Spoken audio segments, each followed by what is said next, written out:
নমস্কার বন্ধুরা, welcome to my channel মাঠে ময়দানে অফিসিয়াল। বন্ধুরা, এই ভিডিওতে আমি ইস্ট বেঙ্গল, মোহনবাগান ও ইন্ডিয়ান ফুটবল নিয়ে কিছু আলোচনা করব।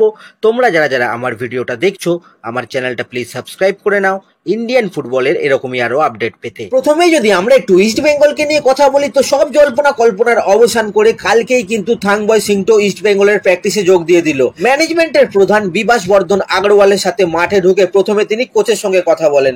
তারপর কিন্তু সিংটো প্র্যাকটিস অবজার্ভ করতে থাকে, কোথায় কি ভুল হচ্ছে সে মন দিয়ে থাকে। তারপর কিন্তু প্র্যাকটিস শেষে প্লেয়ারদের ডেকে ডেকে আলাদা আলাদা ভাবে বোঝান। বিশেষ করে কিন্তু জিকসন সিং আর নন্দা কুমারের সাথে তো তিনি অনেকক্ষণ কথা বলেন। নন্দা আর জিকসনের ফর্ম এখন ভালো না, সেটা ঠিক করতে কিন্তু এখন থেকেই কিন্তু অলরেডি কাজ শুরু করে দিল সিংটো। এবার বলি সিংটোর রোল কি হতে চলেছে, কারণ অনেকেরই কিন্তু কনফিউশন আছে যে ইস্ট বেঙ্গল ক্লাবে সিংটোর রোল কি হবে। তো ইস্ট বেঙ্গল ক্লাবে সিংটোর পদের নাম হতে চলেছে হেড অফ ফুটবল।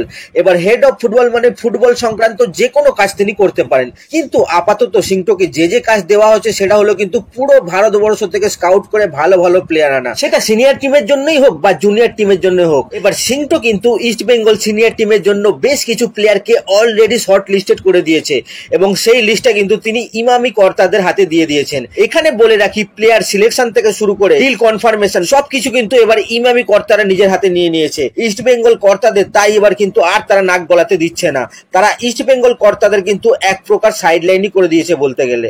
এবং ইমামি কিন্তু লিস্ট দিচ্ছে আর অময় ঘোষাল এই প্লেয়ারের এজেন্টের সাথে গিয়ে কথা বলছে, কিন্তু ফাইনাল ডিলটা ইমামি করছে। এবং বিশেষ করে এই কাজের জন্যই কিন্তু এক্সপিরিয়েন্স থাংবয় সিংটোকে নিয়ে এসেছে তারা। তো এবছর বাজে অহেতুক খরচা করে আননেসেসারি ডিল যাতে না করা হয় এবং রিজনেবল ডিল করে ভালো প্লেয়ার যাতে আনা হয়, সেই কাজটাই কিন্তু সিংটো করবে আপাতত। বাদ বাকি প্র্যাকটিস যেমন অস্কার আর বিনো করাচ্ছে সেরকম করাতে থাকবে। থাংবয় সিংটো খালি অবজারভারের ভূমিকায় থাকবে। তো আশা করি থাংবয় সিংটোর ইস্ট বেঙ্গলে কি রোল হতে চলেছে সেটা ক্লিয়ার হয়ে গেল। এবার একটা প্লেয়ারের নাম বলবো, সে হচ্ছে গুরকিরাত সিং।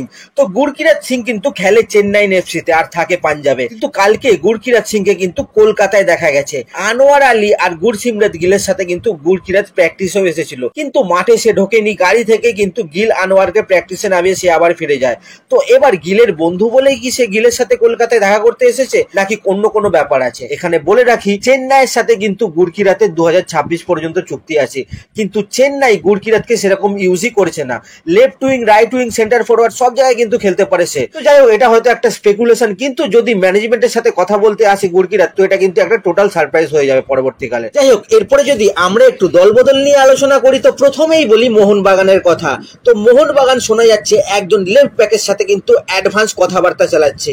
সেই প্লেয়ারটার নাম হচ্ছে কিন্তু নাওরেম রোশন সিং। তো রোশনের ব্যাপারে মোহনবাগান কিন্তু খুবই ইন্টারেস্টেড। এখানে বলে রাখি, নাওরেম রোশনের ব্যাপারে কিন্তু ইস্ট বেঙ্গলও এনকোয়ারি চালিয়েছে। রোশনকে কিন্তু ইস্ট বেঙ্গল অতটা টার্গেট করছে না যতটা তারা অভিষেক টেকচাম সিংকে করেছে। তাই রোশনকে কিন্তু মোহনবাগান নিলেও নিতে পারে, কথাবার্তা কিন্তু সেই রকমই এগোচ্ছে।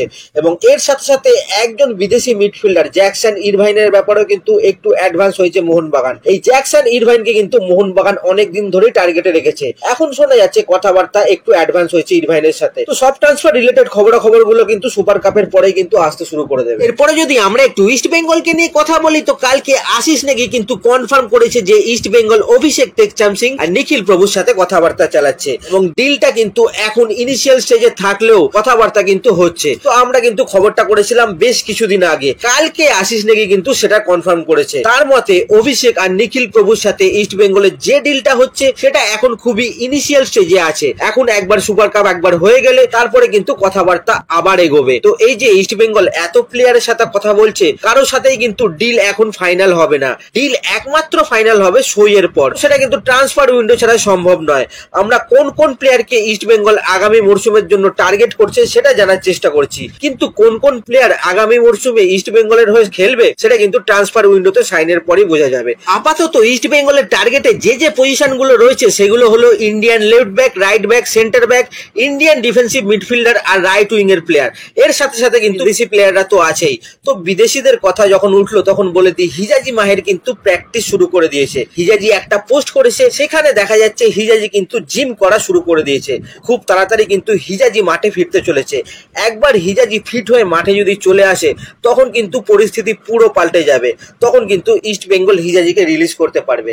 যাই হোক, আজকের ভিডিওতে এতটুকুই। দেখা হচ্ছে আবার পরের ভিডিওতে। নমস্কার।